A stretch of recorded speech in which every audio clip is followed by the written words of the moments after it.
कच्चा मेरा कोठा ओदी छत चो गई, रेशमी कमीज सारी गिल्ली हो गई। ओ बबलू पा पा पा, ओ बबलू पा पा पा, ओ बबलू पा।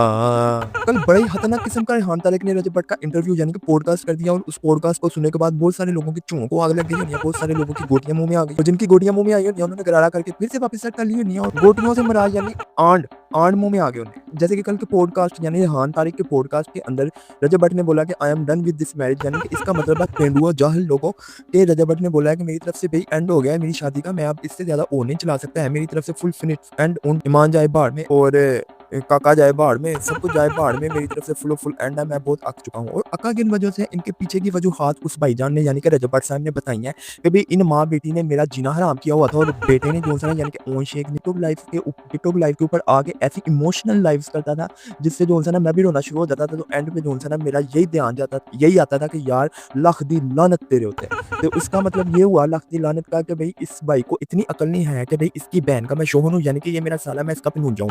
और इसको इतना नहीं किसी ने बताया है कि पनूंजों की इज्जत कैसे करते हैं और बहनों का घर कैसे बसाया जाता है। इसको बस अपने पैसे कमाने की पड़ी हो, या इसको नहीं परवाह कि इसकी बहन वापस आके इसके घर बैठ जाए, इसको नहीं परवाह कि इसकी बहन का बेटा जो सा बचा हुआ है वो आके इसके पल्ले पड़ जाए। ये खुद ब खुद अपने मुंह से कहता है कि मैं अपनी बहन का और अपने नेमे का खर्चा खुद उठा लूंगा। टिकटॉक लाइफ से फुल पैसे आ रहे हैं और पैसों की बात भी रजब भट्ट ने बताई है कि जब केमान सुल्तान यानी कि ओ सॉरी परफ्यूम का नाम ले लिया, केमान रजब जब पैदा हुआ था तो मेरे दोस्त इसके घर गए थे, ओन शेख के ईमान, फातिमा के ईमान, रजब के, और उसके बाद जाके उन्होंने इधर जाके सलामी जो दी थी ना, यानी कि बच्चा पैदा होने की जो सलामी होती है, ये सर कुटाई होती है, जो पता नहीं क्या क्या होता है, वो उन्होंने 25-25 लाख दिए थे। तो भाई ओन शेख ने बोला कि इनके दूध के डिब्बे और बच्चे का महीने का खर्चा क्या चलाना है, गाड़ी ले लेते हैं। आप सब लोगों ने देखा होगा कि ओन शेख ने पिछले महीने जो है एक नई गाड़ी निकलवाई है, एक टोयोटा का डाला निकलवाया और देख के मैं बड़ा खुश हुआ था। मैं कहा चलो भाई इसका भी टिकटॉक चल पड़ा, ये भी पैसे पूसे कमाना शुरू हो गया। भाई वाकई सही कह रहा बच्चा, मैं अपनी बहन का और अपने नेमे का खर्चा चला लूंगा।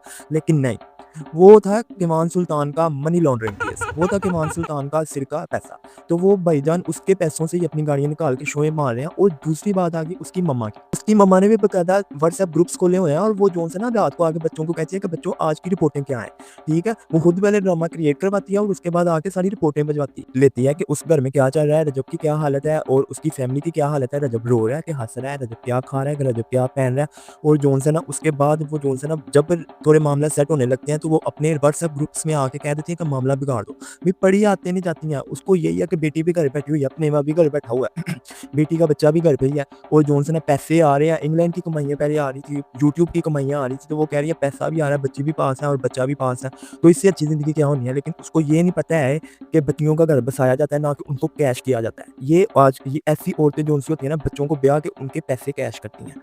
बीबी ने पूरे एंटरटेनमेंट के चैनल खोले हुए हैं और वो जो है ना एंटरटेनमेंट के चैनलों के साथ साथ बच्ची का घर भी तबाह कर रही है और वो ही अपनी बच्ची का घर नहीं बसने दे रही।